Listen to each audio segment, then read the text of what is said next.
You're listening. I just don't care. Look, if you're 300 pounds, then you are a monster, and I don't want you to talk. Welcome back to This Is a Work. My name is David Hensley. I'm the owner and creative director of Long Walk Productions, and I am here tonight to introduce your host, David Two Dogs Hayes. Thank you very much, David Hensley, and welcome to another edition of This Is a Work. I am your host, David Two Dogs Hayes, and with me is not my tag team partner, Chris the Fashion Plate Barnes. However, I got a great substitute. I got my tag team partner from This Is a Rewind, Shelby Death Ray Patterson. What's going on? Hey, dogs. How are you? I am fair to middling. I am very happy that you asked me to do this because listeners, I rib dogs all the time about this. She was my third choice. Yeah. Legitimately, we were watching this show and it came up that Chris wasn't going to be able to do this. And so I'm waiting. I'm just waiting patiently. I didn't want to, pipe in and, be rude about it or anything. But, Rumble is my favorite pay-per-view of the entire year. And he legit asked 3 other people before asking me. Ladies and gentlemen, I am a co-host of this man on a different show. And he asked 3 other people before getting to me. What do you have to say for yourself, sir? Well, okay. Well, my first one was Robert Bradford. Because... Which, hey, granted, that would have been a great get. Right. Because he always is a good co-host on this show. I for sure. set him up and he knocks them down. For sure. Yeah. No, he's great. And I forgot that he is working on a show, and this is Tech Week for him. So yes. And so I immediately turned to Shelby's husband, Ted, who, again, is always a great get. But see, here's the thing, though. Is he? No. That's not what I was going to say. It sounded like that's what you not were what I was say. going to say. What I was going to say was, still, you thought of him before you thought of me. And that's the point I just want to bring home to everybody. So I said, sure, dogs, I'll do it. And now I'm here to co-host and talk about the Royal Rumble. Oh, yeah. Actually, me and David have switched places. I'm actually producing. I'm not even over here. I'm not even next to you. But, in honor of you being here, yes. because we do This Is a Rewind together, and we always kind of work off the cuff, yes. as it were. Yeah. I thought since we only have 5 matches to talk about, and I have not spoken to you about this. You have no idea what I'm about to say. Listeners, if you could see my face, I'm panicking right now. I have no idea what he's going to say. I thought it might be fun to shake things up a little bit, and instead of just going down the roster and talking about the matches, I thought we could start from our least favorite match and just trade back and forth. Oh, I like that. Okay. Yeah. Because let's do that. Right off the bat, this is going to spark some controversy. Oh, is it? Yeah. Ooh, okay. I like that. No, yeah, let's do that. Okay. So, all right. So now we did the Rumble Royal 2023, and here we go. You said You did Rumble, the what? You said Rumble Royal. Did I? You did. That's the second time. I was about to say, I feel like you've done that before. I on did this it show. last year. You did do it last year. Wow. You know what? It's renamed officially now. It's been done twice. It is now the Rumble Royal. The Rumble Royal it is. Okay, yes, go for it. Okay, so starting out, my least favorite match. We're starting at number 5, working our way to number 1. Number 5 coming in for me is LA Knight versus Bray Wyatt. Wait, I'm sorry, what? Yeah. That was your least favorite? Least favorite. Okay, I'm going to need you to explain that because when we were watching it in the moment, you went nuts for this. It was great. Okay, explain yourself. It was great. Okay. If you take away the confetti and you take away the black light, then you have a so-so match. Okay, fair. Now, the black light had no bearing on the story whatsoever. It was just a Bray Wyatt thing. And I had to think about this for a while. Okay, yeah. Now, don't get me wrong. I am saying least favorite. I'm not saying I hated this match at all. Sure. I thought this match was a lot of fun because of the black light. Mm-hmm. Had it been a standard match, I would have given it a 3. I can agree with that, but I think it wasn't supposed to be it was supposed to be more of a spectacle. And I think that the match really didn't matter as much. Right, Because it kind of furthered the overall story. It was Yeah. the debut, and we have to debut with something special for Bray. Sure. Yeah, because this is the first time that he's wrestled since in 2 years, right? Yeah, So 2 yeah. WrestleManias ago. My other issue with this is Bray Wyatt. This is the man that doesn't conform. This is the man that goes outside the box. And that's why we're having a pitch black match. Sponsored by Mountain Dew. And Which the product was not black. Can I just point that out? It was not. Because they had it at the press conference after the pay-per-view. Mm-hmm. Like all of them had, which I was in the back of my mind, I was like, that's probably the last thing that all of them want. Yeah. Right after they've wrestled an entire match is Mountain boy. Dew pitch black, like just straight sugar, right? You It was know- purple, right? The liquid itself was, I don't know, stuff like that really trips me up. After a hard workout, let me tell you, nothing does me better than a nice, cold, refreshing pitch black Mountain Dew. Long Walk Podcast is sponsored by Pitch Black Mountain Dew.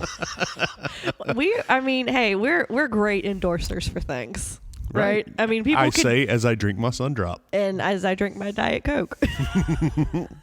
And as I drink my Starbucks. Yeah. All completely different corporations. But no, okay. Now, as far as the match goes, it was entertaining. It was fine. It would not have been as good a match without the blacklight because we did some fun things. Bray, he painted himself up, and how creepy was he? That was really cool. Yeah, Like that was Finn Balor-esque. the stage makeup nerd in me was just like squealing Yeah. from the inside. Like Yeah. because I also am the type of person that loves a good costume change, a good reveal of some sort, and he comes out and you can't even tell that it's on, and then when the black light comes out you see all of the makeup and I just went nuts. Yeah. Same with the mask. I was like, what happened to his face? You're like, it's a mask, Shelby. I'm like, give me a minute. Here's my question.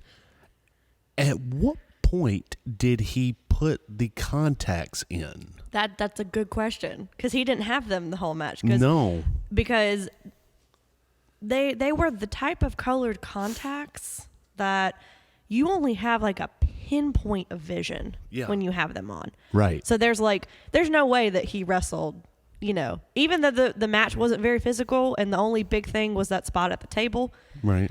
But I mean, there's no way that he did that or wrestled in those the entire match. So who knows? I mean, I don't know. Maybe he did. The confetti also got me for a second. It was because he goes over and he clears off the announcer's table like he's going to put somebody through. And as soon as he starts knocking things around, it looked for a second like green fluorescent sparks were flying all over the Yeah, place. yeah. And I was like, what is that? That's confetti. Okay. Well- All right. And then I'm back in. And Yeah, and I mean, do you want me to go ahead and say what I would Please. rate this one? Okay. Absolutely. So I kind of had this one in the middle. So I would say probably like my third favorite. Right on. Okay. Just because I really do enjoy the way that Bray Wyatt does theatrical matches. And this 'cause did not disappoint. I would count this as a theatrical match. I would not count this, even though it was in the ring. I would not. I would count this as more of a theatrical match than a regular standard match. You know what? I'll give you that. I will give you Because that. even though it had a stipulation on it and it was in the ring and they did wrestle, which the one with John Cena, like that's definitely theatrical. Like there Yeah. was really no wrestling Right. involved in that. It was produced, right? Isn't that what we were calling it? Like the produced matches? Yeah. But this stipulation didn't really seem like a stipulation to me.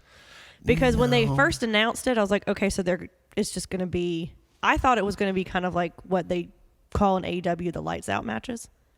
See, that I So- had two thoughts on that. Go ahead. Yeah, though. so like with the lights out matches for AEW, it's off the record. Right. Like it doesn't count who wins or loses. It's just kind of like it's supposed to be a feud ender. Yeah. Essentially. So that's kind of what I thought it would be at first. Which is what they originally used to do. They would have a lights out match back in the 80s too. And they would do, it was the same principle. The match didn't count toward your win or your loss or whatever. It was just a match. It was unsanctioned. Well, see, but then I thought, okay, well, wins and losses don't really matter in WWE, so I don't think they would really do that type of stipulation anymore. Right. But I feel like as we got underway and we saw the makeup and we saw that LA Knights gear was fluorescent, like there was a lot of thought that was put into these spots. It was. Even though it wasn't very, I would say, match heavy. No. I would say it was a lot more psychological, and I think that's why I enjoyed it maybe a little bit more, just because they didn't really advertise it as a match. Like you knew from the beginning, like something spoopy was going to be going on. Oh, yeah. Yeah. Which, now, I had two thoughts. I thought, well, maybe it will be a lights out match like AEW. And then the other thing that I thought about was maybe this is going to be a blindfold match, because there's a million different names for a blindfold match. There's just the blindfold match. There is a Prince of Darkness match. There is the Pitch Darkness match. I've seen a million different names. And it's for literally these. just them blindfolded? It's just them with either a blindfold on or a black hood. Okay. And I was worried because those types of matches worked in the 80s and they worked in the 90s. I was very skeptical as to whether or not it was going to work with this crowd, because in order for that to work, you have to have a super face that the crowd loves, and you have to have a super heel that the crowd absolutely hates.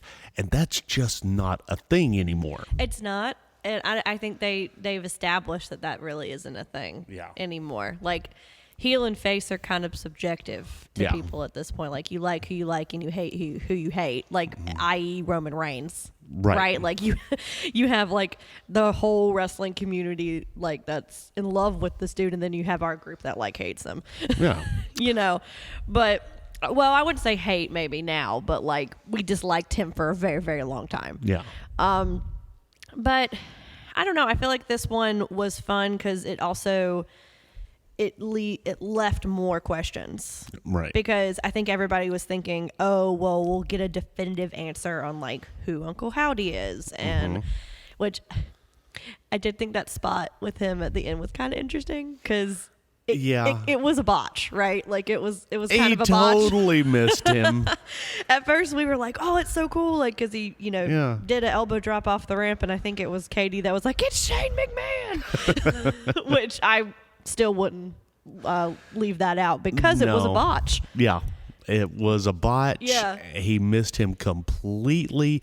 Not only that, but you actually heard the air mattress, which I think is really hilarious, seeing as how like no one even reacted to that. But when Chris saw his feet fly up in the air. But when Chris Jericho did that spot at the Blood and Guts match, where it was very clear that it was also an air mattress, people raked them over the coals for it. But like no one said shit about this one except that it was a botch. Right. And I was so ready to give them props, like the camera team props, for finally nailing the right angle to that kind of thing where you can't see the gimmick.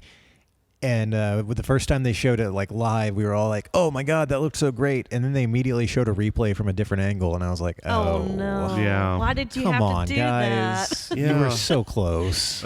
Well, and I think that's what sparked everybody like investigating it, because I think there was fan footage from a completely different angle that it was very clear. But I will give it to LA Knight. He stuck those legs up in the air. He did. The entire Yes, he time did. and did not move them. So I'll give it to him. But Now, I do think this one was, I think I liked it slightly better than you did, but I Right. think it's because of the theatrical part of it. Right. Yeah. Now, it's not that I didn't like it, but I'm I know, trying yeah. to be objective about it. Because I will say this whole card, just in general, was quite fun. I agree. I So, agree. yeah. And that's another reason that I wanted to change it Oh, up a little yeah. bit. No, I like this. This is fun. Also, very quickly, we need to move on, but Mm-hmm. very quickly, so many fans turned on Bray now. I don't know if Really? you've been reading the comments. Not really, no. They have turned on it. They were like, "What the hell was that shit?" Okay, so here's the deal. I don't read that stuff anymore. Just because I don't know if it's such an accurate depiction of like what is actually going on right now, because that's not what I've heard on my side of things. Really? Like the people that I follow were like, okay, I don't think that this was like the greatest thing I've ever seen, but it definitely what's the word? Like not met my expectations, but like almost, like we were almost there. Right. Right? Like I liked it, like it was fun. Dogs, are you trying to tell me that wrestling fans are fickle? Fickle. The hell you say? Fickle. And Fickle. I was about to say, in the words of Bryan Danielson, or as I think Robert Bradford calls him, Daniel Bryan Danielson now, Yeah. just to cover all of the bases.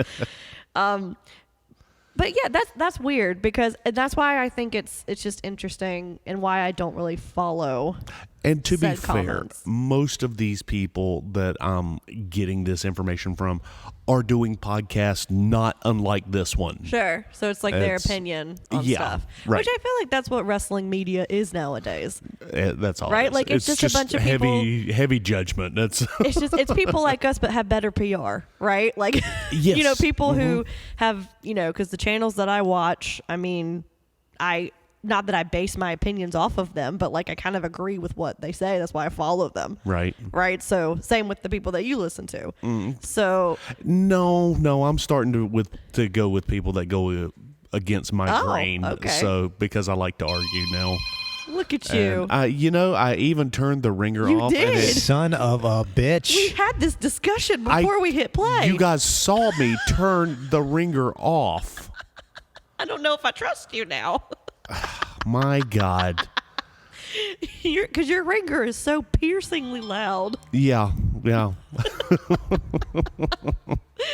Oh, God. So I gave this match an unfortunate 2.5. See, that's just so it's I guess that's the downside and the upside of rewatching stuff, right? Because when we watched it together in the moment, like we were all so into this. Yes. Yeah. And it takes that going back and looking at it Yeah. again. Which I do. I like to do that as well, because sometimes you miss stuff. And Yeah. Now I want you to do and I know that we're throwing it around no, here. it's fine. What would be your least favorite? I would say my least favorite would probably be the Alexa Bliss Bianca Belair match. Okay, well, that's what I thought you might say. Yeah, and not because it was a bad match. I think it was fine. I think it was okay. I think it had a very fair placement Yeah. of where it was on the card. I think it made sense to put it there, right? Kind of in the middle. But like, it was right after the Pitch Black match. So everyone, I think, was still trying to figure out how they felt about that match. Right. So the crowd was just dead. Yeah. Right. And the match, I think, was only like 7 minutes long, and it really just had Bianca beating her pretty decisively. Yeah. And with no interference, no anything and then you had Uncle Howdy like promo at the end, which I get that they're trying to progress her story, like teasing that she's going to be with her them. story's dragging out too much. It looked like it could have been done on Raw. Yeah. It was a match that probably could have been done on Raw, but I think they needed a women's match on this card other than the Women's Rumble. I think yeah. And then you didn't have Ronda available. Ronda wasn't going to be on the card. Right. Charlotte is in this weird feud with Sonya Deville right now, which I guess they didn't want that. This is a rewind discussion. Yes. We'll talk about but that. so they needed a women's title match on this card, or a women's match outside of the Rumble. Right. So they needed them to do this, but I think they did fine, but it just didn't do anything for me. I think this match would have gone over a lot better had they started the show with this match. Because, again, it would have been a decisive, keep the match the same way. Make it, a definitive, clean loss.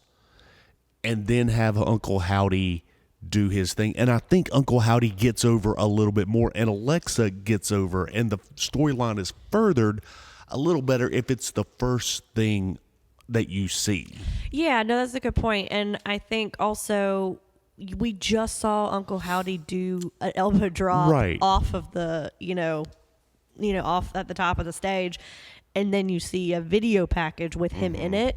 To me, it really took me out of it. Yeah. Because I'm thinking in my head, like, oh, well, that was obviously recorded earlier. Like, I don't know. It didn't make much sense. That could have been done on the Monday after. Which is another reason that the Bray wasn't working for me. I was like, this is too much. This is too much Bray stuff together. Yeah. And we need to spread it out a little bit. You know what I think they could have done was just not have any Uncle Howdy reference at all during the match. And I don't think it would have suffered. No. I think it actually would have made... I think you got to change the way you do the match. But, well, sure, but they could have made the match longer. Yeah. They could have made the match go a little bit longer. They could have done more stuff. They could have just had Alexa be creepy, right? If they wanted to... If they wanted... keep leaning her towards this, which I think is the natural progression. Like, what else is she really going to do right now? Yeah. I think they could have just had her maybe have it flash up on the screen again, and then she'd just go berserk. Yeah. Right? You didn't need to add an Uncle Howdy promo at the end and just have her, like, looking, like, terrified up at the screen. Yeah. But, again, we don't know what's going on with this. No, we don't. Not yet. Because, but that's the thing.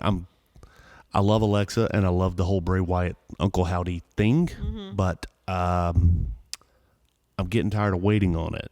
That I kind of have that feeling with the entire thing, well, because we had this like awesome tease with the Wyatt Six, right? And I actually forgot about the Wyatt Six until you mentioned it the night we watched it, right? And I was like, oh shit, like. That's a thing. And then they had the characters in the crowd, and I was like, this is great. They're setting it up, and then they're all just up at the top of the ramp looking down, which I think probably maybe Elimination Chamber, maybe I think we're going to have some fun stuff. WrestleMania probably will tidy it all up, but yeah. But yeah, that was my least favorite, I think, just because it didn't really do much for me. Right on. Okay, so going back to me, and we're down to number 3. Or it was your number 4. Well, I figured we're just going to go over, and we're just going to continue to argue about it. Okay, that's fine. Okay. What I have is the Women's Royal Rumble. Yeah. I gave it a 4.5. Now, the reason that I gave this a 4.5, it's really just one reason, and it's incredibly selfish of me. You know what I'm going to say, don't you? No, but I want to hear you say it. Fucking Nia Jax. Oh my God. Can I tell y'all, listeners, when she came out at number 30, all of us just immediately screamed no at I the was TV. legitimately we were angry. all upset that this was actually happening because she is the last person that I would have thought that would have entered at all in this match. And what the more upsetting thing about it is I am hearing rumors now that was not just a one-off. No, it's not. She's back. Yeah. Like, she's got new merch and everything. That's what I heard. I heard she's got new merch, and this is a thing All I'm now. saying is that the entire women's roster needs to like up their premiums. That's all I am. That's all I'm saying, because she is the worst. Well, not just the worst worker I think I've ever seen, but like the most. I'm standing by that statement because Okay. she is so unsafe. Yeah. Because I would not want to be in the ring with her. Right. For any reason, even if I'm just standing there, like I don't want to be next to her at all. I wouldn't. No. But now, Which that sucks because the thing I about feel it, like the Rumble itself was good as far. I mean, I thought it was fine. it was. I like the surprises that they had for us, barring one. I thought the Michelle McCool spot was funny. That was cute. Like I like that. that. It looked like she was literally in the crowd with her kids, like Yeah, finally able to go and watch a Rumble or watch something without having to get involved or whatever. Yeah. And she's like, her Jesus kids are like Christ, pushing her. I gotta to, like, go to get work. in. Exactly. She's on call. She's on call. Exactly. Her and Taker. But apparently the only legend that picked up the phone this time. Yeah. Yeah. Which I don't mind really, because I feel like the women's Rumble, they rely, since it's so new, they rely very heavily on these nostalgia spots. Yeah, and out of all of the people that they could have pulled, I would rather it be McCool than Yeah. anybody else. Well, I feel we've done Trish, we've done Lita, we've been down that road more than a few times. That's gonna you're almost expecting it now. Well, both of them have actually done more than just, one-off appearances. Like, both of them have in the past, 5-ish years have come back and Oh yeah. done actual runs with Yeah, current short roster runs, people. but yeah, runs nonetheless. But still good though. Like, Yeah. I would say I enjoyed, especially Trish's. I really enjoyed her, Oh, yeah. her matches with Charlotte. But I think we talked about this the night of. I feel like Rumble matches really show the strength and weaknesses of your division. Yeah. Right? And I feel like for the women's division, it kind of showed that you really only have a few Right. that you can actually rely on to make it believable that they could win. Like, really the only person in my mind that was going to win this thing was Rhea. Me too. So when she entered at number 1, I'm like, oh, okay, so they're doing the Iron Man spot with her. That's like, what's going to happen. There was no doubt in my mind that she was going to win this thing. And that was another thing that upset me about Nia coming back. I was like, well, if Rhea picks her ass up and dumps her single-handedly, then that means we're going for the super push on Rhea, and she is guaranteed a title, period. But that also could mean that she is guaranteed a Nia feud, because that's what Rumbles do, right? Yeah. Like, if someone, like, going to the men's with Bobby and Brock, right? Like, that's going to start a feud for WrestleMania. Yeah. Like, that's what Rumbles are supposed to do. So I am glad that it went the way that it did with Nia, that she was eliminated by literally everyone. Right. Which I was, part of me was like, okay, did they come up with that? Were they like, okay, if she's going to be back, we got to all, like, put our foot down and be like, nope, we're not pushing her. Like, Nah. we're just going to all eliminate her and be done with it. I wish I could agree with you on that, but half of the women's roster really like Nia. So Okay, that's- fair. But you have some people that have, You have some people that got really have injured been by her. really hurt badly. Some of those people. One of her best friends, Alexa, is one of them. I was about Dogs, that's what they call Stockholm syndrome. You're right. like we got to hold on to somebody, right? Yeah. But I think that because you had Becky, you had Damage Control, Mm-hmm. you had Asuka, Liv, and Well, that's what I've got Asuka Rhea. here too. Yeah. As because coming back, brand new look. I loved it. Oh, it was I nice. loved it That was so fun. much with from the mask and the robe and then the face paint, she's carrying herself differently now. Mm-hmm. And I had heard that they were gonna maybe try to have her go back to her New Japan persona, and not be called Asuka anymore. But I Right. think that was maybe deep cut fans that were kind of hoping that would happen. Right. But I think this is the closest I think we're probably gonna get. yeah, to I that. think so. I think her name is so. Kana or something like that. Right. But yeah, I loved it. I was here for it. When she came out, I was like, you know what? I would be okay if she won. Yeah. Oh yeah, absolutely. Yeah. And she was one of the final four, and Yeah. which I think was a testament to, hey, usually in the Rumbles, those last four people are, hey, these are the guys. Yeah, because or the gals. Yeah, or the because you whatever. had Asuka, Liv, and Rhea, and who was the fourth one? Asuka, Liv, Rhea. See, I just wrote down the last three because I couldn't remember the fourth who one. was the last one? Oh, everybody's screaming at us. They right are, now. but it's fine. I have no idea. I'm completely blanking. I am completely blanking. Well, I too. think it's because that final spot with the three of them was just so good. Yeah, it On was. the apron that apologies to that fourth person, but they didn't matter because it was just really good. Can I tell you my favorite part of the Women's Rumble? Please. I brought it up multiple times while we were watching it. It was Liv Morgan just getting kicked repeatedly. Every time it cut over to her, she was getting kicked. Every time we went to a wide shot, somebody was kicking her. I was like, what? Who did she piss off? Well, didn't you have Liv as one of your people? No, I had... you had Rhea because I definitely you had won. Rhea. Yeah. I had Dakota Kai. Okay. Oh, okay. And then I don't remember who the other one was at this point. They didn't last very long. Yeah. It was another NXT baby. Oh, okay. Gotcha.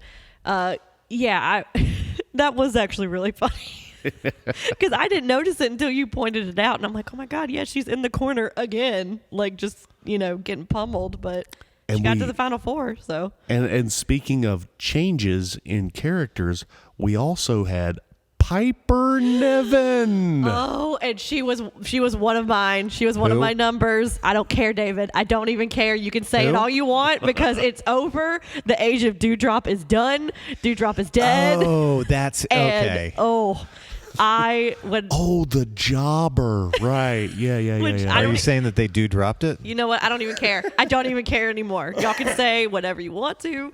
I am just so thrilled, and she came out as one of my numbers that I picked, and I just could not have been happier. I'm happy too because look, anything that has anything to do with what's her nuts, Eva Marie. Oh yeah, sorry. I'm sorry. I know there is a fan base for Eva Marie. You know who those people are. Yes, I know they're they're creepy marks Yes, exactly. that think she's hot and Right. Okay, granted, yeah, she's hot, but Sure, but by conventional standards. I need you to be wrestle if you're going to get into that ring. If Yeah. you want to be hot, just be somebody's manager. that or be just model. Just You don't even have to be in this business. Just go model. Just stay where you're at. Don't. I almost. Never mind. Don't desecrate my art with you trying to get yourself over. Yeah, and when Piper was put with her, I just was like, okay, so they're burying her they're after Eva Marie's eventually gonna leave again because you knew it wasn't gonna last long because people were already pissed that she was back anyway. When that's gonna be done, they're gonna ship Piper back down to NXT, and you're never gonna hear from her again. And thankfully, that didn't happen. They just kind of had her in this nebulous thing, and then she got really sick, so she had to be out for that reason. But I am always going to have an attachment to my NXT babies. I just am. Absolutely. And so I'm going to want the best for them. And Piper's got something. She does. She showed it in this Rumble. She did. This was the first time that she's actually been able to show actually what she can do. Yeah. She is a monster. And in a way that Nia Jax wants to be a monster, she is. Right. And I think she is, I don't know. I really love her, and I'm glad that she is back to her old persona. I got into an argument this week about the Bellas. Random, okay. Not as random as you would think. Okay. The Bellas decided to get on Instagram or something or other. Oh, is this about Raw 30? Yeah. Okay, sure. And talk about, they didn't talk about us. We're the evolution. Well, weren't they slated to be on the show? I don't know. I don't care. It's I've never cared about the Bellas. It was an interesting thing when they first came out because I was like, oh, twins. This has never been done before. This could be very interesting. And it could have been if they would have used it, but they didn't. And one of them got a boob job, and the other one cut her hair short. And then now it's obviously now they don't look alike anymore. They don't look alike anymore, and they're not going to do the switcheroo, and it doesn't. And neither one of them can work, so it doesn't matter in the first place. So I will say this much to the people that I've been arguing with, because I tell them all, I was like, look, just listen to my podcast, and I'll bring it up. Sure. So this is the nice thing I'm going to say about the Bellas. They are both better than Eva Marie. There you go. Yeah. No, I can. You're welcome. Can 100% agree with you on that. Yeah, and I'm not surprised that they weren't in this, but I kind of still was. Yeah. Because I thought they're still enough, not far enough removed, right, that you could forget about them. They're still in the mainstream. God knows I've tried. But they also have something to promote still. Right. Yeah, so they've got shows exactly, and reality stuff. I thought that they could have been in this. Yeah. And I mean, they wouldn't have won or anything, but they wouldn't have gone far probably, but they still could have gotten other people over. Yeah, absolutely. But yeah, I felt like the finish on this is what made it for me. The finish was so good. Because I had this at my number 4, which I still, again, I really liked it, and I think it was probably one of the better women's Rumbles we've had in a while. Yeah. But I think it was because of the finish. Yeah. The finish itself with the mist. The on duck the apron. under the mist. Who? No, it was Rhea. It was Asuka, and it was Liv. Yeah, Yes. so Asuka has the blue mist, which I think you said is the sleeping one. I think it's the sleeping one. If we're going with the lore. I don't have my Great Muda color-coded card with me today. But I feel unless it's because Asuka's thing for a while was the green mist. She even had it in her eye paint and everything like that. Which the green mist is supposed to blind you. Right, which makes sense. Yeah. Right. The blue, I don't know if it just had to go with the color scheme that she was going with, or I don't know if WWE really pays attention. I don't to think we're following the lore that, of the mist, right? But if you really get into it, it's really interesting. And again, it could be like the Canadian Destroyer. It could. This could only work in Japan. Right, so we're not in Japan, so it obviously right, doesn't. so it's fine. Yeah, but Asuka sprays the mist to Rhea, but Rhea ducks and Liv gets a full face of it. Yeah. And I think Rhea then eliminates Asuka.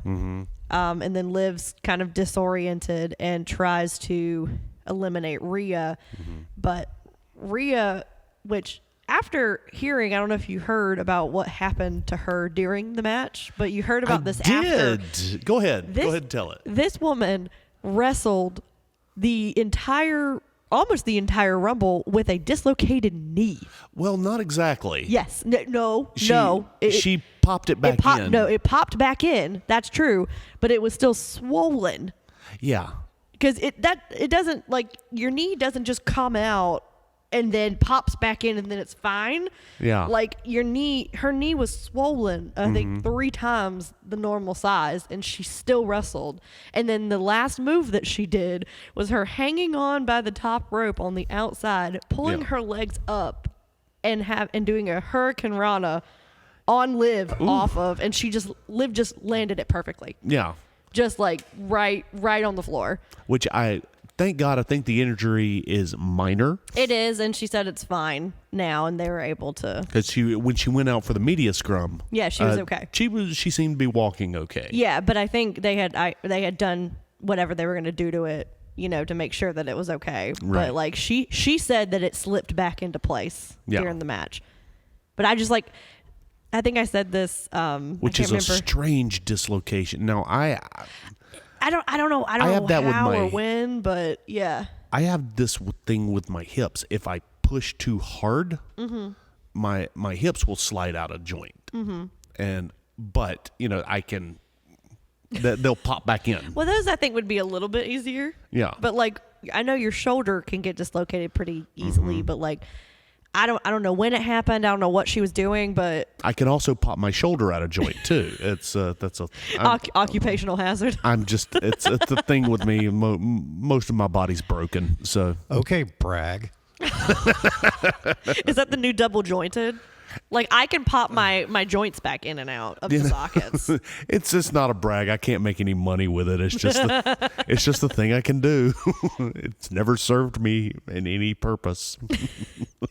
But yeah, I feel like, I mean, it was a predictable finish, but I think the way that they did it was fun, and you kind of forgot like that you had clocked her to win. Well, I thought that it was gonna be Rhea all the way until she came out at number 1, and I'm like, I gave that up. Oh, really? When I saw her coming out. Oh, see, I doubled down. I was like, no, okay, they're just going to do the Iron Man spot with her. Yeah. Because they had, in the first one with the men's, they had, the 1 and 30. But, so I was like, oh, okay, well, since that one didn't work out for the number 1 spot, then this one could probably work out. Right. Now, I gave the Royal Rumble the Women's Royal Rumble a 4 or a 4.5. Sorry. Yeah, I can agree with that. Yeah. Okay, my turn now, right? No, it's my turn because you just did it. Oh yeah, that's right. I did the Rumble. Yeah. Okay, so we're at number 2. We are now? at number 2. Okay, so my number 2, which I've been going back and forth with this all episode now because I had 2 in mind. I'm going to say the Kevin Owens Roman Reigns. That's exactly what I had. Okay, good. Because, okay, here's the deal. I'm going to say something, and I think you're going to know what I mean by this. Yeah. The match itself did not matter. It didn't. And Right. I'm sorry, I didn't mean to interrupt No, you. you're but fine. You're okay. in this particular, especially in the WWE, the wrestling is only half of it. Because that's the sports entertainment factor of it. Right. Because WWE is nothing but sports entertainment. And sometimes that can be annoying to me just Sure. because I feel Absolutely. like sometimes they lean heavier on the sports entertainment aspect of it that you forget that the people in the ring are so talented. Right. But in this feud, because I think they lost me a while ago. Right. In the beginning, I was done with the bloodline. I was done with Roman Reigns. I'm like, anyone who beats him at this point, it's not even going to matter anymore. Right. Like, I'm so done. I'm so done with him being constant champion and just them like shoving him down our throats and, all that stuff. But then Sami Zayn came into the picture, and I didn't understand it at first. I was like, okay, are you just bouncing from like faction to faction here? Because you were with Nakamura for a while, which I did like. I thought that was hilarious. Yeah. But anywhere that he goes, I think he can make it work just because he is that type of character and that type of performer. But then as this went on and I kept watching and saw it progress on the weekly shows and saw how they were just taking over. Yeah. Like, it's basically the only thing that runs both shows at this point. It's old school story. Yeah, people are comparing it to a lot of the like top feuds, like Hogan and Savage all of those. And sometimes I don't necessarily agree with those. I think they're a little bit hyperbolic, but in this case, I really do agree. Which, another podcast I was listening to actually said this. I'm going to quote them. This goes back to just the basics of wrestling story. It doesn't have to be super spectacular. It doesn't have to be deeply ingrained in your psyche. It doesn't have to be fluorescent confetti or anything like that. It can be something as simple as, hey, I want to be your friend. No, you can't be my friend. Please, I really want to be your friend. All right, you can be my friend. And then as it goes along, you know what? You're a pretty good guy. You're my friend. I know, that's what I've been telling you. Don't screw me over now. I'm trusting you. No, I'll never do that. And then we just go back and forth and back and forth, and this story starts, a crack just forms. Gina and I talk about it all the time for This Is a Takeover for NXT stuff. It is the type of just simple, I don't like you, so let's fight, but also on the different spectrum from what you were saying. Like, I want to be a part of this group. I don't know, I'm kind of reluctant. Yeah. And then that's the long game, right? Yeah. Like, sometimes people can't make it work, but in this instance, it works. And I think that's why the entire match, I honestly can't tell you what happened because I was literally watching Sami Zayn the entire time. And I just couldn't look away from him. Right. And again, I can't tell you exactly what happened. I do remember that the match itself was kind of slow in the beginning, which is very typical of Roman matches. But then it picked up at the end. It really did. Yeah, but to a point to where, like, for a second, you're like, is Kevin gonna take this? Yeah, for sure. And you just didn't know. You weren't sure. Right. But I think at first I was like, oh, okay, fine. He won with a spear again. You know, like, that's fine. But then that basically it was like 20 minutes after the match, there was this extended cut, right, of the movie where you had, basically they were beating up Kevin Owens because they were teasing it throughout the entire match because Roman was reaching out to Sami being like, hey, part? Yeah. Being like, hey, give me a chair, and he's like, you don't need a chair. Like, you can beat him, it was that whole, psychological But something thing. happened before that. What? That Hensley doesn't know about. Oh, right, because Hensley, you left before this match started, right? Yes, I did. I had seen everything that I needed from this preview or pay-per-view, and I was happy with what I had seen. I had enjoyed all 4 matches. I was like, wow, this is the first time I have enjoyed an entire pay-per-view since we started watching wrestling with you. This is the perfect time to go before Reigns and Owens pisses me off and just ruins the whole experience. That's fair. I'm just going to tell you about it, Hensley. So they have their match. It's back and forth. Roman goes over with the spear. Yeah. Buh. We expected. Gasp. Yeah. And then they start beating him up. But that's not good enough, man. You can't just beat somebody up after you've already won. We have to do more. And so Roman gets out a set of handcuffs. Now, we had joked about this during we made that face. we made the handcuff joke because, listeners, if you remember, what about a year ago, Kevin Owens and Roman Reigns had a was it no holds barred or falls count anywhere? It was 2 years ago at this point. Oh, again, time is a construct. We have no idea what time it is. But they had this handcuff spot that Roman completely botched, and they could not get these handcuffs. And Kevin was clearly down for what, 10 minutes? It was a last man standing. That's what it was, because they had to do the count to 10 or whatever, and the ref had to stop counting. The botch that ruined wrestling for me for like a fucking year. Yeah. So actually, you probably would have left. You probably would have gotten up and left when he pulled out the handcuffs, because he not only did he get out one pair, he got out two. In case he fucked up the first pair? Well, they handcuffed Kevin Owens to the top of the rope and just murdered him essentially. I have to cut in here and say I started getting very concerned when you started telling me this story, dogs.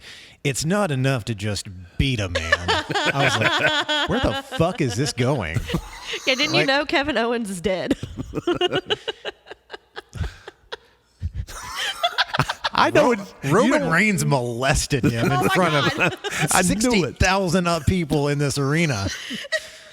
He violated Kevin Owens. My God, won't somebody help that man? He's using dog food. Is it? My God.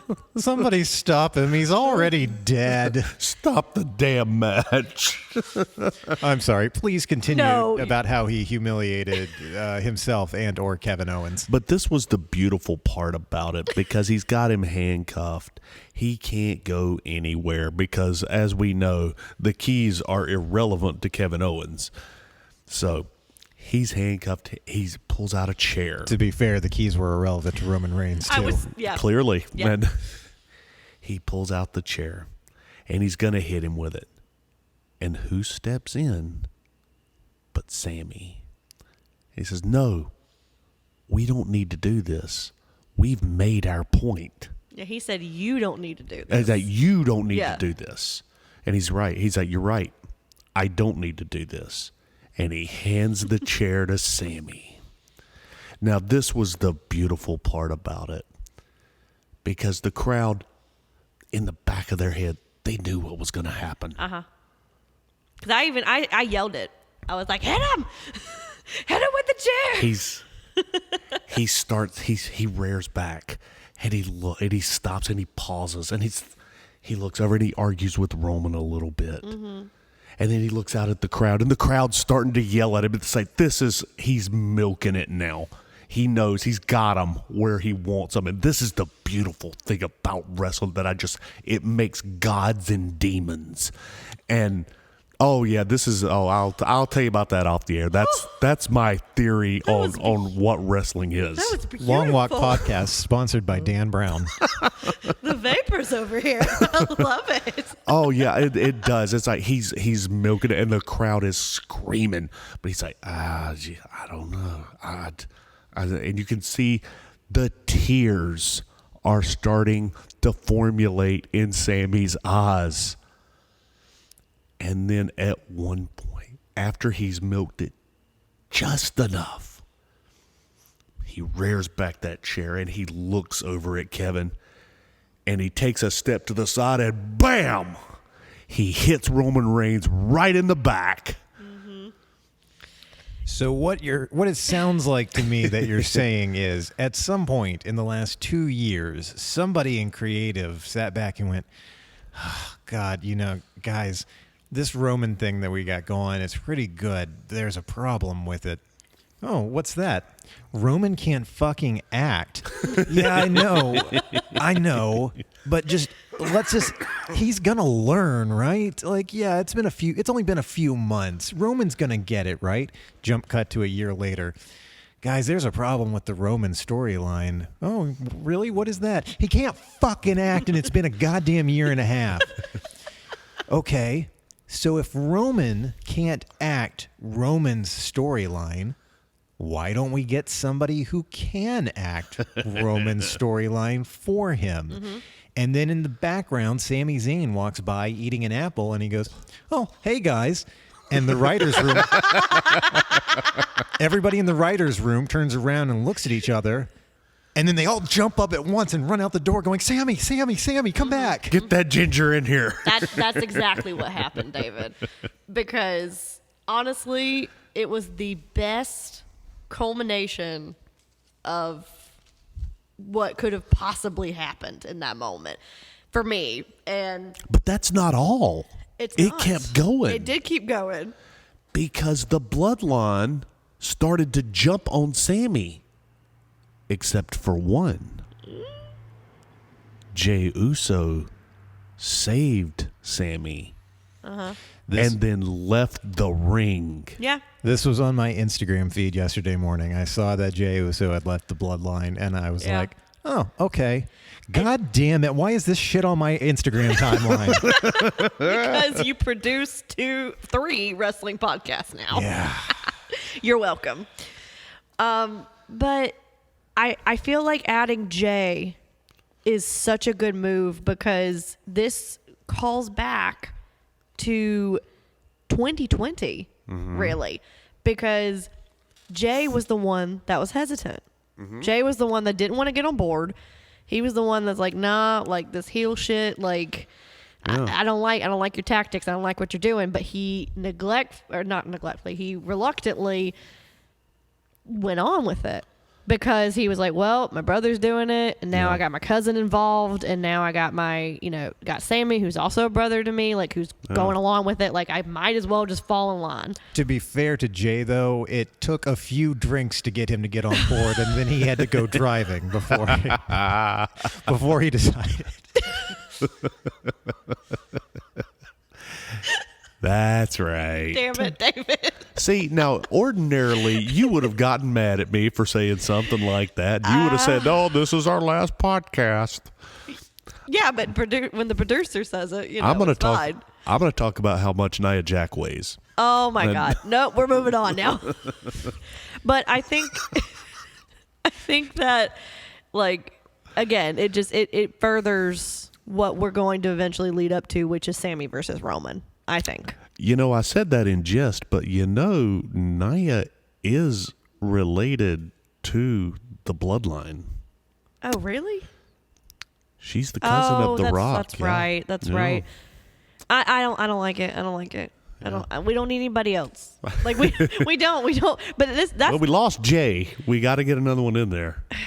We got to get back to full power. Do we? I don't think we do. I really think they're doing just fine. At first I said it'd be cool if Naomi was in there. Now I don't think that anymore. I think that we're good. We're at capacity. Like we're fine. We're okay. But I think that, like, they had a shot that they posted on Instagram where it was just Kevin, and Kevin was being helped up the ramp, and then you just saw Sami in the background, walking like distant behind him. Yes. And so I think that it's going to take a minute. And what I think would be hilarious if Kevin was like, dude, I really am not friends with you. Like, I just wanted the title. Yeah. Like, you ruined all this for me. Like, I'm sorry, but like, it's going to take some time for them to like. See, I don't think it's going to take as much time as you think. No, I want it to. I don't think it's going to. I think they're going to, team up, and it's going to be a lot faster than that. But I just thought it would be kind of funny if Kevin was like, I mean, I was just doing this for me. But now, and this brings up the interesting point. What is going to happen at WrestleMania? I don't know. Because we've got Sami Zayn, who is so over because of this beautiful story. And on the other side of this, you got Cody Rhodes. Yeah. Who is slated for this slot. It has been for a while. And he was going to be our savior, essentially, right? Before Sami came along. It's almost like they created a stopgap just on the off chance that Cody wasn't going to be able to do it. Well, I heard that Cody actually wasn't technically cleared until the day of the Rumble. That sounds very Cody Rhodes. Yeah, so No. he had, they had announced that he was going to be in it like a week or 2 weeks, I think, before he was actually medically cleared to do so. So I think that's a good point to bring up, that they're just like, okay, if this isn't going to work, like we got to have a backup, like we got to have something that would make sense. But I think that now they have made it so that this story is so compelling that like I don't know if people really care Yeah. if Cody wins or not. I'd like to amend my earlier like fan fiction of what happened. I think that the second time they were like, Roman can't fucking act, we need somebody to act a storyline for him. They like in the background rack focus to Cody Rhodes being wheeled out of whatever pay-per-view that was, and all the writers turn and look, and they all jump up and chase after Cody's like stretcher and are following him into the back of the ambulance. And then it's much later that they see Sammy walking in eating an apple, and he goes, "Hey guys," and then they all get up and chase after him. Yeah. See, I thought we were going somewhere else, like the ambulance was going to be driving towards a cliff, and turns out Vince McMahon is driving the ambulance. Oh my God. Which I feel like that's ripped from a Attitude Era storyline somewhere. Pied Piper, but yeah, it's, I feel like you just summed up Triple H's nightmares. kind of, yeah. It's so I gave this a 4. Yeah, no. And I think the match could have been maybe a little bit better. Like the A match little bit. itself could have been better, but again, I don't think people were really focusing on that. I Was think people were not waiting to about that see. match, yeah. I mean, even the cameras were zooming in on replays of Sammy's reactions to things. Right. Right? Like it's even the producers and writers and cameramen, like they all knew like what was going to be the focal point of this. Exactly. But I think Roman is now with everybody else. Like everybody else is now seeing, I guess, what we've been seeing. Yeah. Right? Yeah. Like now Roman is a true heel that people actually want to lose now. Yes. Like people want him to lose. Yeah. And I think that Oh, because it's time. well, yeah, I mean it's definitely It was time a year ago. No, for sure, but they didn't have anybody to do it. And I Yeah. think now this makes the most The only sense. other person that can beat him at a year ago is Lesnar. And Yeah, and they missed their boat with that one. yeah. And I aren't we disag- all tired of that? I Yeah. disagree. They had so many people at that point that could have dethroned Reigns. Like half of the men's roster could have conceivably done it. Drew McIntyre could have done it. That's fair. That's a fair Yeah. point. Sheamus could have done it. I think Kevin could have done it the first Kevin time. Owens could have done it the first For time. sure. Sure. Old Mr. Becky Lynch. Seth Rollins. Seth Rollins could have done it. Mr. Becky Lynch. I love that. I love that title for him. I think he loves that title for him. I'm sorry. All the tall, sweaty men with beards just run together in my head. They all have long hair. All and- long hair yeah. and beards. Fucking. That's fair. Wrestlers. But yeah, no, I think I'm excited to see where this goes. Mm-hmm. There's rumors that the match might even happen at Elimination Chamber. Yeah, very possible. Because it's going to be in Montreal. Mm-hmm. And it's that the would, Elimination Chamber is a 6-on-6 match. Mm-hmm. So I think we got a lot of room for some good story there Oh, for because sure. we can actually have Jimmy, Jay, Mm-hmm. Solo, and Roman. I don't know. And then we can do Kevin and Sammy. Mm-hmm. Now, where's Jay going to go? I don't know. That's the fun part. That's what the makes fun this part. fun. Yeah. Well, I guess we both had the men's rumble as our number one then. I guess we did. I mean, it's hard for me, which last year was difficult because it was just so bad. Such garbage. Right? Like both the men and women's rumble was just straight garbage. But I had high hopes this year. Mm-hmm. And I just had so much fun watching this, and I think I got that joy back of watching a rumble match. So, due to time constraints, Yeah. and since we already know kind of what happened, we've already talked about Cody won the damn thing, so Yes. we already know this. Let's gloss over it quickly. Can we talk about Gunther for a second? There, it's I have see, to. That's I have why to. you're a good tag team I partner. have to because one, he I broke was about to say it. he broke the record Yes, he did. for longest time in the Rumble, and he entered at number 1. And I am just, to me, he is like the redemption story of 2022 because he's over now. at the beginning, Vince was burying him. Yes. Beginning of 2022, Vince was burying this guy. Yeah. And basically, it made no sense to me. Like, when he was in NXT, he was the longest reigning champion ever. Like, not even just in NXT, but just across the board. Right. For all titles in history, longest person to ever hold a title.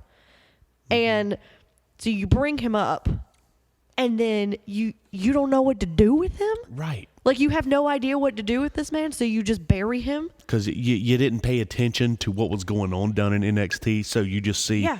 an Austrian. Okay, great. What are we doing here? Put him with the other Europeans. Yeah. You know, which was his default, right? If Right. you weren't from here, you went over here in a corner. Right. And you all wrestled together, which sometimes can work, right? Oh, I But- mean, historically, it always works. Sure, but like, but for him, he wasn't that person, right? Right. So now with Vince gone, and he has the rocket strapped to him from Triple H. Yes. He has the IC title. Him and Sheamus had that awesome trilogy of matches that And were they just the started best. it out again, and they were 1 and 2. Yep. And I was so happy that he did so well, but I was not shocked at all. Because if anybody was going to break the record, it was going to be him for sure. I hate to be the one to bring this up, but it's time that we start using the phrase "with Vince gone" with finger quotes now. I That's understand. true. I understand that, but That I'm is just. true. I'm reveling in the short time that I have left, David, because I think we still got a little bit. We still got a little bit of time before 'Cause- all this goes away. Because you know what's going to happen. It's WrestleMania is going to come. It's going to be the 2-day event again. Mm-hmm. You're going to have Alexa Bliss sitting on a damn box again, and or as Michael Cole would call it, a box-like structure, which we would just call a fucking box. Yeah. No, but no, we're still in the happy times, guys. Right, We're still in right. the happy times. Like, we don't got to jump to that yet. But I wanted to bring him up. I just thought that he was a highlight and a standout for me. Now, if you had to pick another highlight Mm-hmm. from the Rumble, what would it be? I don't want to say. I know you don't. That's why I wanted you to say it. I wasn't going to. It's the Ricochet Logan Paul spot. God damn it. It was good. It was damn good. It was so impressive. And I know we're a broken record, y'all, at this point. I understand this, but like, people who feel the same way that we do about this man, which I hope is like the majority of people. It's not. I know it's not, but it's still my hope that there are some people out there who see the light. But he like you said, he gets it. And he is athletically gifted, and the spot with Ricochet, someone needed to do something because Kofi botched his spot again, and they needed something. They needed something spectacular, and Ricochet was going to be the other person to do it, and somebody needed to do it with them. And if there's going to be somebody that could potentially get, injured from this and it kind of be okay, it was going to be him, right? I am envious of your ability to look just solely at the wrestling, like you guys and Robert too, because when that collision, like midair collision happened, everyone in the room was like, "Oh my God!" Like, we hate Logan Paul, but that move was so good. I can't disassociate those things because Logan Paul could pick Roman Reigns up and tombstone him through the mat and then get up and help Michelle McCool back to her seat and pat her kids on the head and turn around and drop kick Corey Graves to the center of the earth. And I would still be here saying, yeah, but he's a fucking piece of dog shit. Yeah. It's like no amount of midair collisions or athletic ability or understanding the business of wrestling is going to make me hate Logan Paul less. Well, I can't speak for Shelby As you should. on how on how she's able to do it. For me, and this is gonna get dark. So Great. once you go through the Chris Benoit debacle, and you have to separate the monster from the wrestler, it gets a little. Nothing tops Benoit. So Yeah. Logan Paul's a layup. So it's easy. Well, I think also for me, like I was not actively watching when Benoit was an active member on the roster. Right. But I think for me, since Logan Paul is a quote unquote outsider still, I think at this point, like he's a person that is going to be a celebrity that comes in. Right. And I know him from somewhere else, right? When you have someone that comes in and I only know you from wrestling, I only know you as a wrestler, then it's going to be hard for me to separate, the wrestling from the person because it's so intertwined. But like when someone like Logan Paul comes in, it's easier, I guess, to separate the two because I can appreciate the sport and the skill that he brings to the table. Sure. I don't have to like him as a person. I'm solely looking at the move that they're doing and judging it based off of that. He can do whatever he wants after that. He can fuck off and I really don't care. But as long as you hit that spot and as long as you do and you don't mess it up, then I'm okay with it. But see, and this is the thing. This is where me and Hensley, kind of come back towards each other again.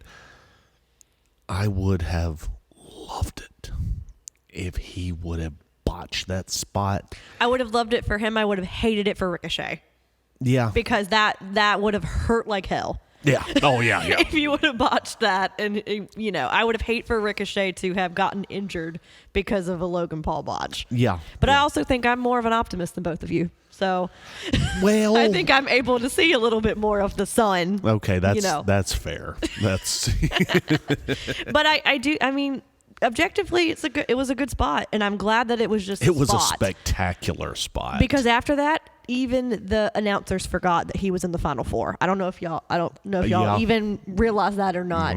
But the announcers actually forgot that he was in the Final Four. Yeah.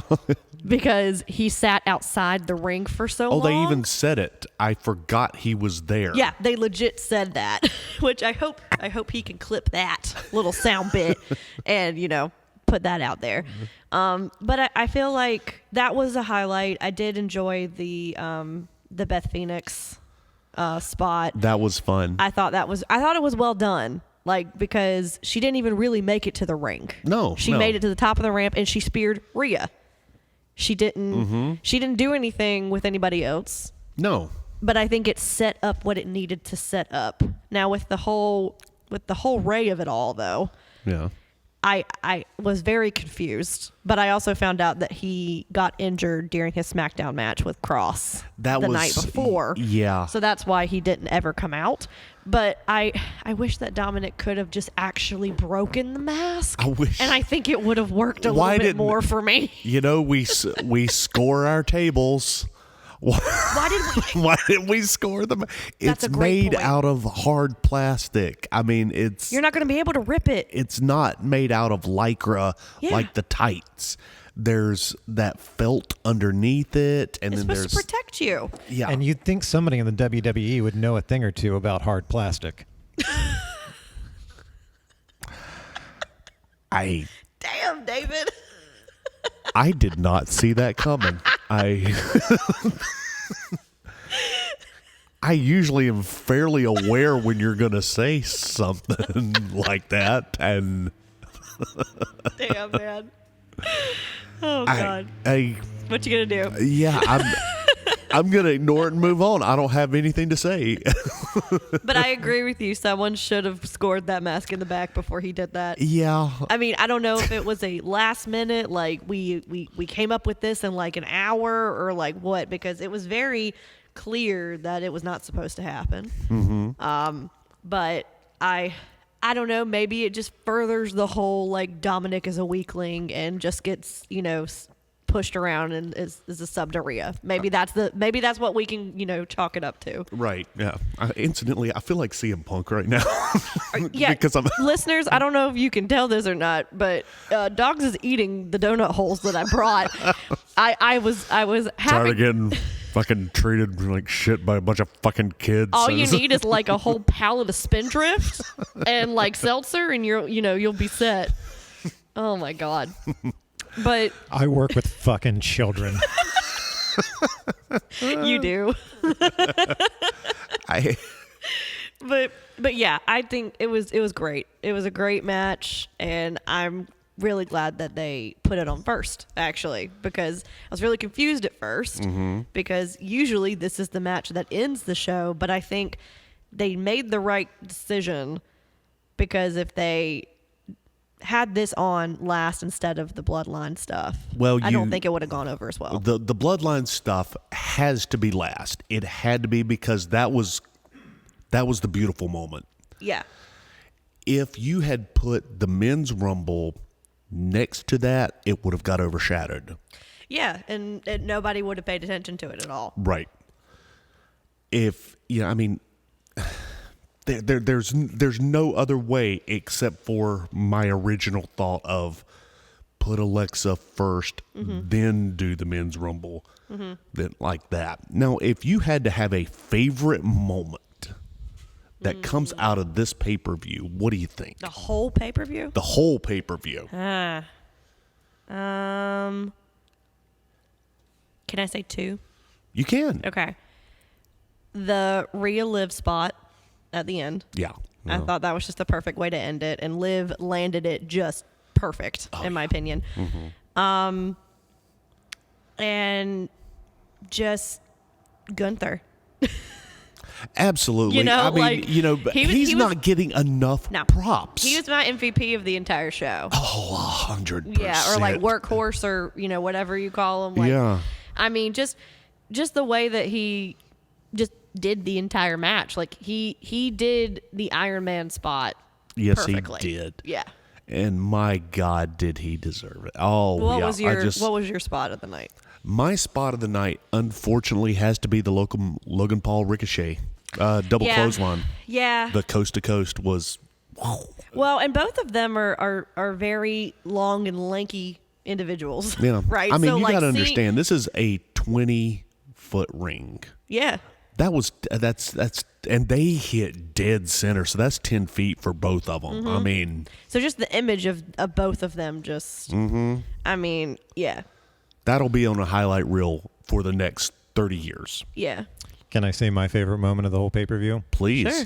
Liv Morgan getting kicked for an hour straight. Oh, poor Liv. Well, at least they can't say that she has the shortest Royal Rumble experience now, That's because now true. Chelsea Green has beat her.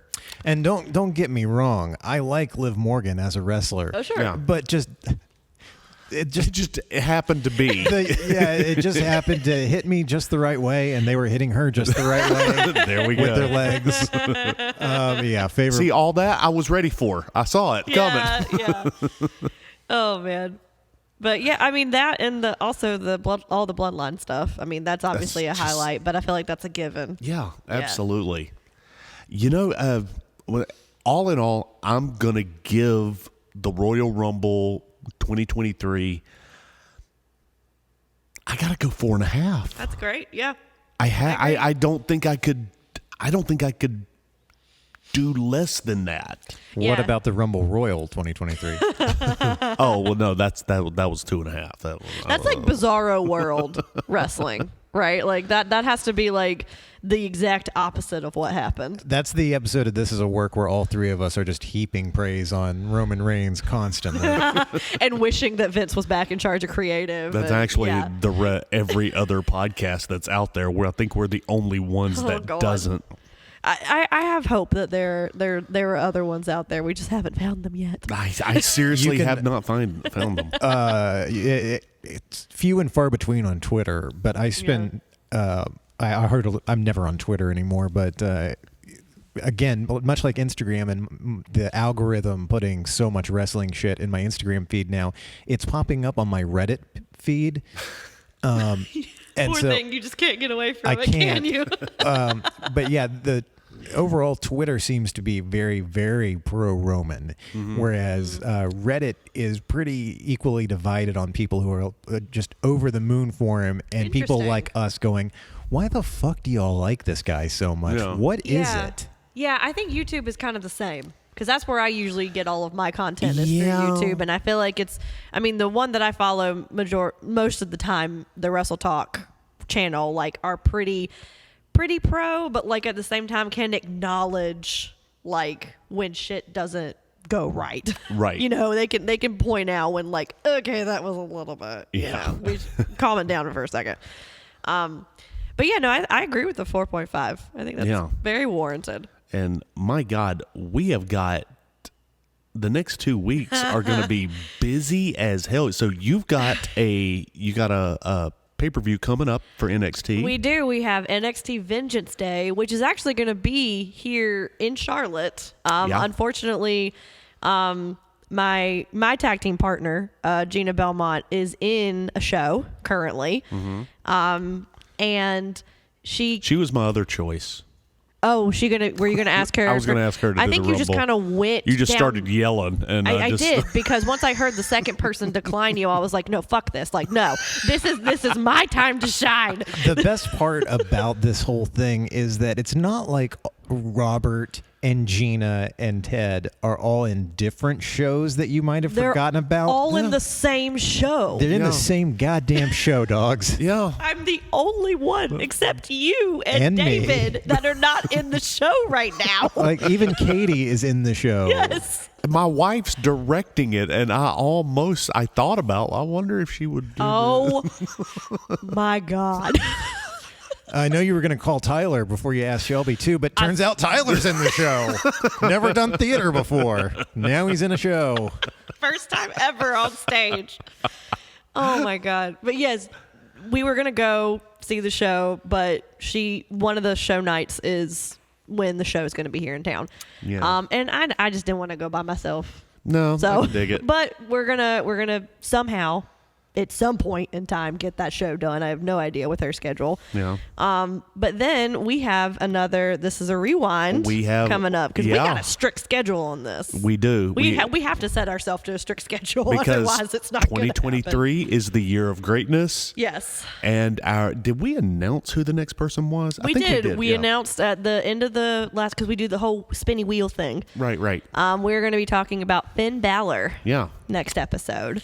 The fun thing about being the one to edit and upload these podcasts, but not actually getting to be here when you guys do them, Right. is when I came in here last time, Kara had recorded it and written down time codes for me. I came in, looked at it, edited it, got it all ready to go, uploaded, went to write the description, and I was like, oh, God, I don't know what they fucking talked about.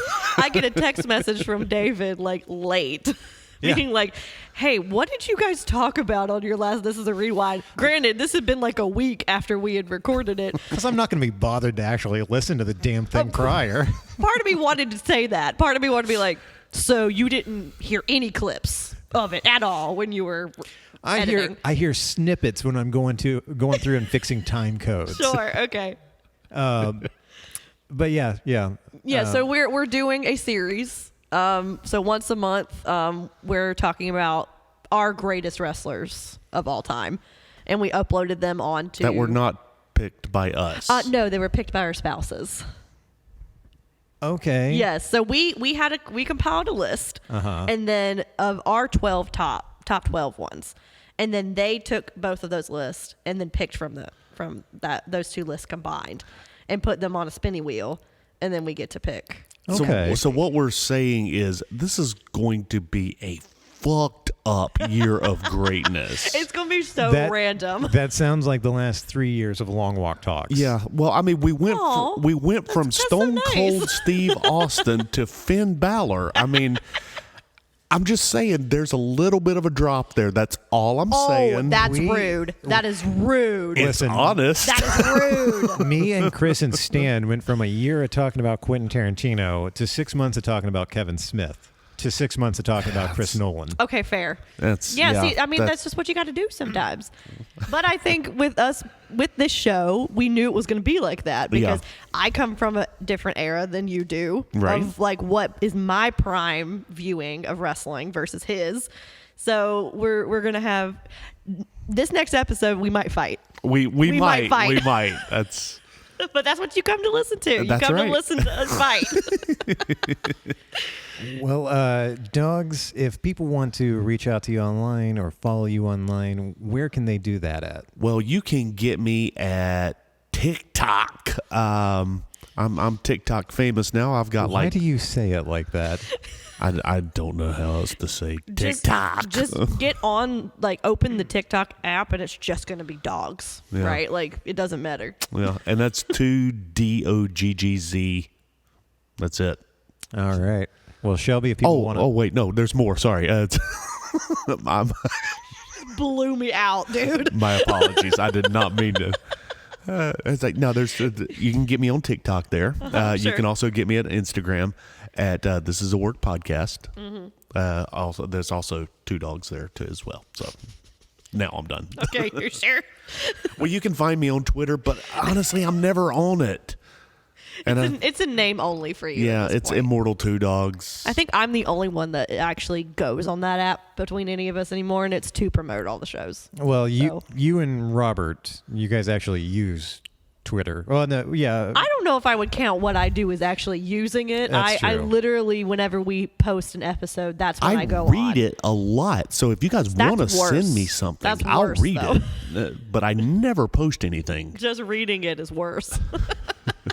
Shelby, if people want to reach out to you online or follow you online, where can they do that at? Well, you can do that at Slay All Ray on Instagram. That's kind of really the only place that I'm at. Or you can follow This Is a Takeover on Instagram at This Is a Takeover, or on Instagram at this_pod. And if you want to follow all of us at Long Walk Podcast, you can do that on Instagram at Long Walk Podcast. If you want to follow me online, you can do that on Instagram at DB Hensley. If you'd like to keep up with Long Walk Productions, you can visit us online at longwalk.us to see more of our original work or hear past episodes that are no longer streaming. You can follow the YouTube links in the show notes. Thank you very much for listening, and if you enjoy this show or any of the shows on the Long Walk Podcast Network, please make sure to leave us a rating and a review on whatever platform you are listening on. And we want to thank Shelby Deathray Patterson for coming in and subbing in for Chris Barnes. Thanks for having me. As always, a big thank you to David Hensley for producing this. This is David Two Dogs Hayes saying, guys, you got out of bed today. You got a job to go to. You got someone that cares about you when you get home. Folks, this match is over, and you just won via pinfall. Thank you for listening to This Is a Work.